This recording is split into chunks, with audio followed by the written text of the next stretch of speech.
Bella regà, bentornati per una nuova recensione del vostro marchese e della vostra marchesina. Anche questa volta andremo a recensire un set che abbiamo costruito in live insieme a tutti quanti voi.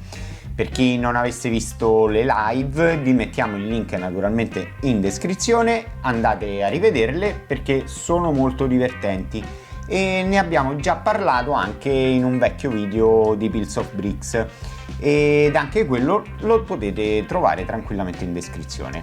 Questa volta lo analizzeremo un po' meglio da un punto di vista più soggettivo.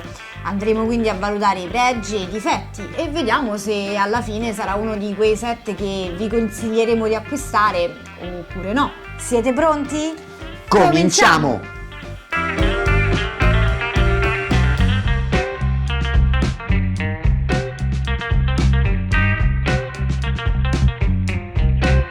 Lego 76178 Daily Bugle, composto da ben 3772 pezzi, e la prima cosa che sicuramente salta subito all'occhio sono le sue dimensioni e parliamo di un set alto ben 82 cm, ragazzi. Tanta roba. Una cosa è sicura, è stato sicuramente uno dei set più belli che ci siamo divertiti a costruire.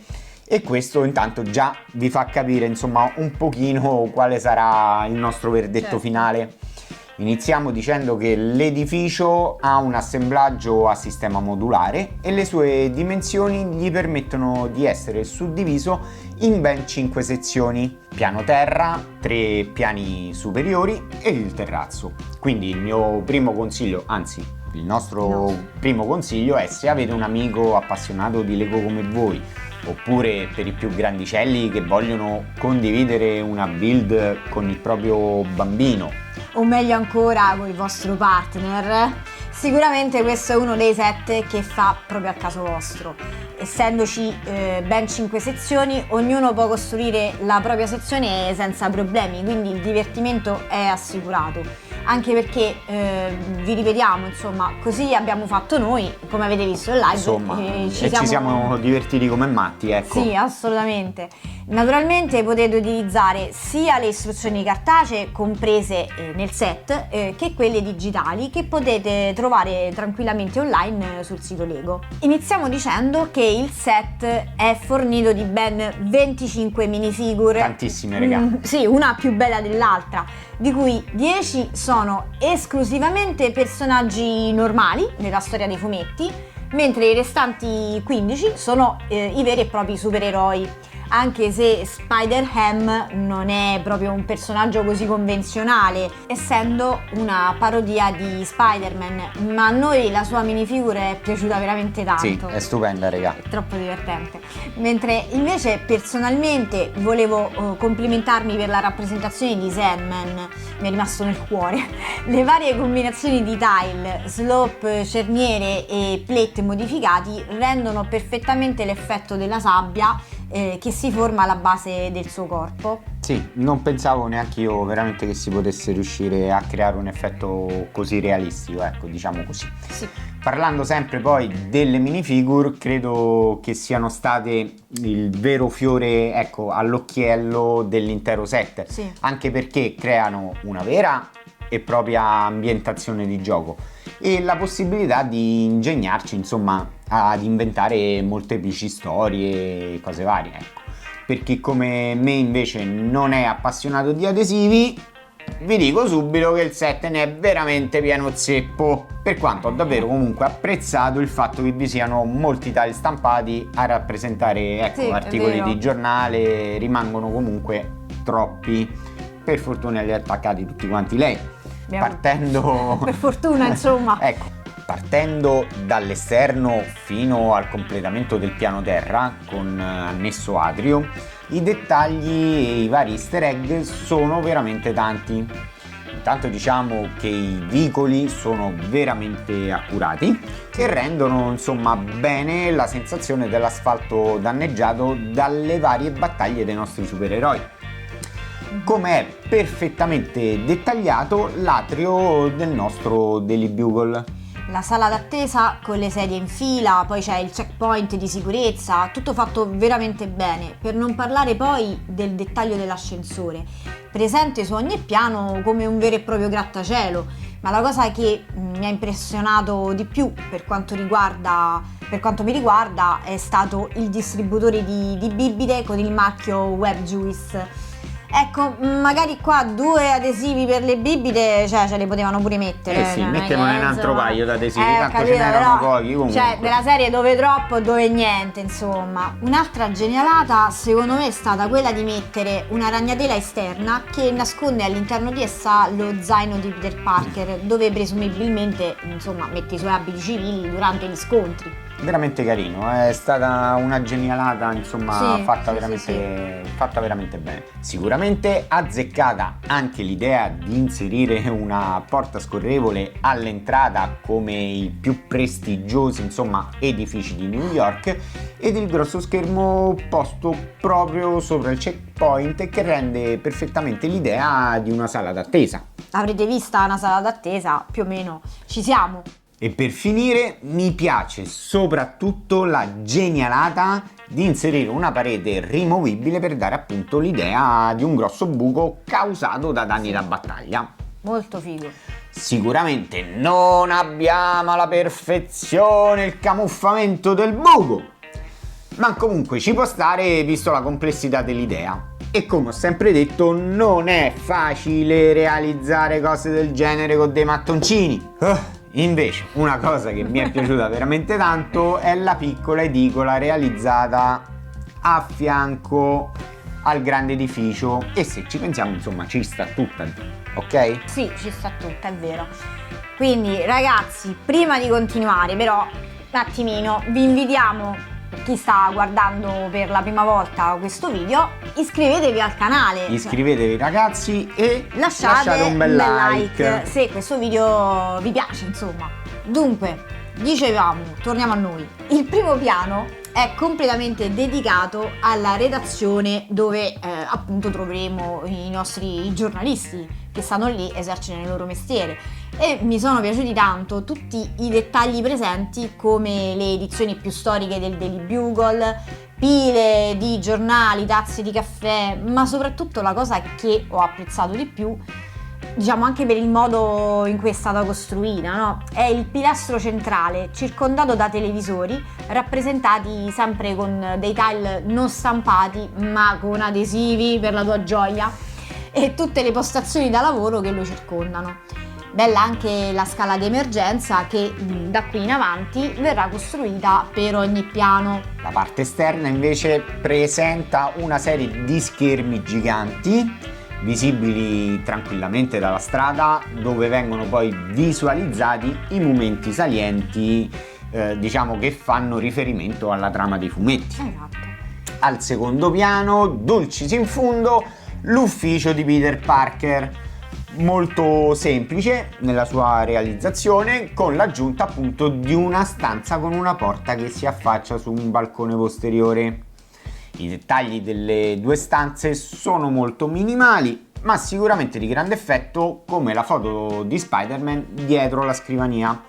Una macchina poi per le fotocopie davvero ben realizzata, e la macchina fotografica che accompagna Peter Parker, scusate, in ogni occasione. La parete esterna invece, regà, rappresenta una fantastica scena d'azione, sia appunto per le tecniche utilizzate per rappresentare quella che è la vetrata che si rompe, sì, sia per la fantastica realizzazione della minifigure di Green Goblin che esplode con il suo aliante. Bellissima.